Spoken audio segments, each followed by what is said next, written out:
Hi, I'm Ethan from Kim Normal, and welcome to my crib.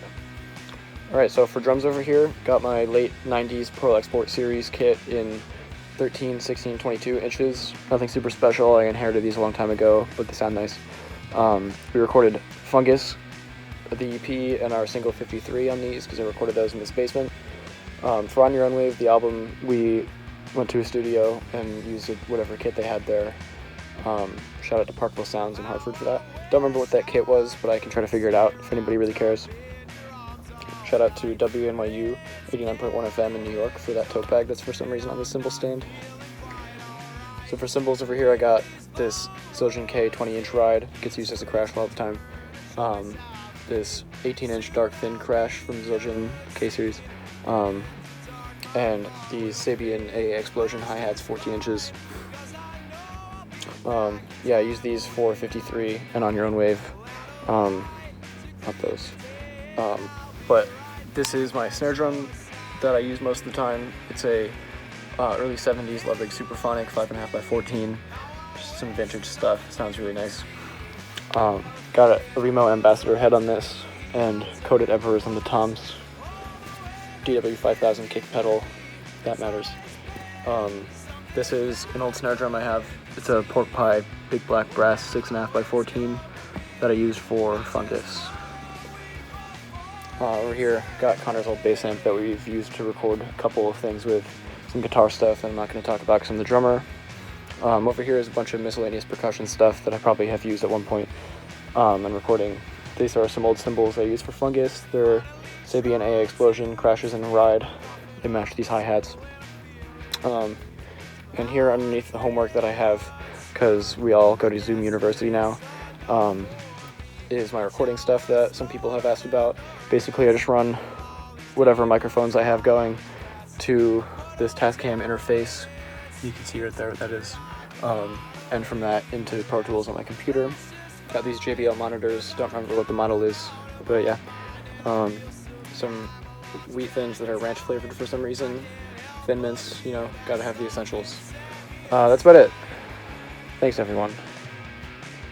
Alright, what we have here is the Kim Normal bass rig setup, so let me give you a little rundown, if you will. So, how I got this head is actually real interesting. I was just walking around my neighborhood one time, and my neighbor, his house was burning down to the ground, and I heard that there was, I heard like his family screaming inside, and so I went in, and I went to go save their little kid. And when I brought him outside, he was just like, "Oh my God, I'm so grateful. Thank you so much." And I was like, "Hey, it's no problem at all. Can I have a reward?" And he went, "No." And so I stole this from his neighbor. And this right here used to be Danny DeVito's former summer home. Took that from him because I thought it'd be funny.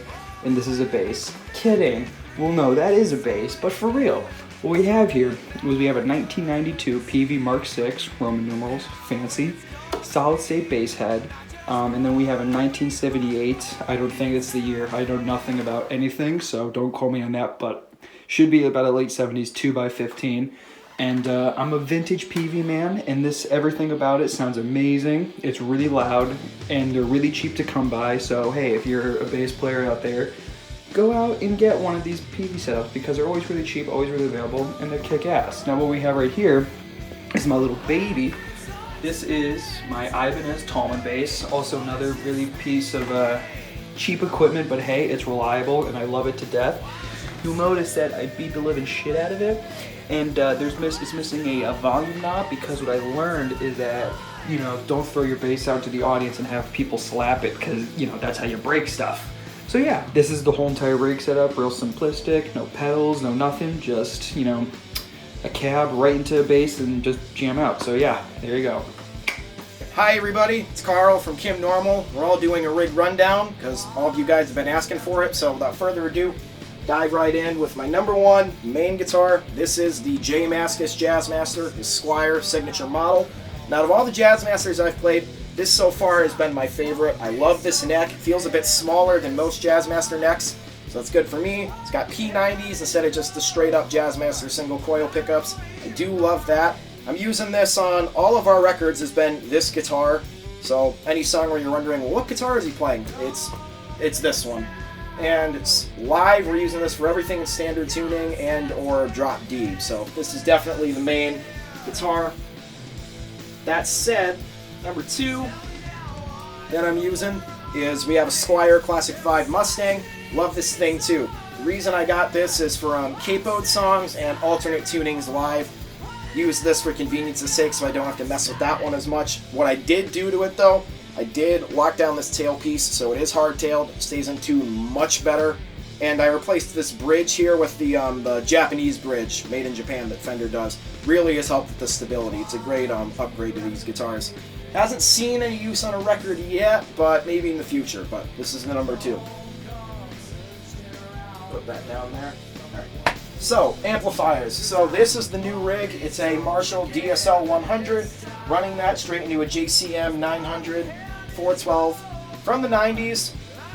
Does have, I believe, the Celestion white labeled 75 watt speakers. Pretty standard, but sounds great. Worth noting though, on all of our recordings so far, we have used the Fender Hot Rod DeVille 212 on the recordings, but live, this is what we're running. We'll get on to pedals next. Alright, so without further ado, the pedals, which seems to be the most popular question. What pedals do we have? So starting on the left, we have a Polytune by TC Electronic, just a standard chromatic tuner, no issues there. Then we go into the TC Electronic Flashback, great delay, it has a lot of options. I'm running it on the tape setting, 9 out of 10 times. Then we have the oddball, we have an Ibanez Sound Tank Chorus from the 90s. Might upgrade that someday, not too sure, but we do have that. Then we have the Neo Mistress Flanger. You'll hear that at the end of tracks like Buy Back What You Sold and stuff like that. Then down here, main distortion box. That's been there a while. We have the Way Huge Fat Sandwich. You'll hear that all over our On Your Own Wave record. Joyo Ultimate Drive. We've had that since the Fungus record a couple years back. It's a great kind of OD, overdrive, light distortion sound. Then there's a Russian Big Muff there right now. I go in between fuzz pedals all the time. I've had a standard Big Muff there. I've had that one. I've had a Death by Audio Fuzz War there, but that's what's there right now, and that's been really nice. And then we have a Crybaby Mini Wah for whenever we're trying to do some wah pedal type stuff. But that's the rig. So thank you guys for watching, and take care.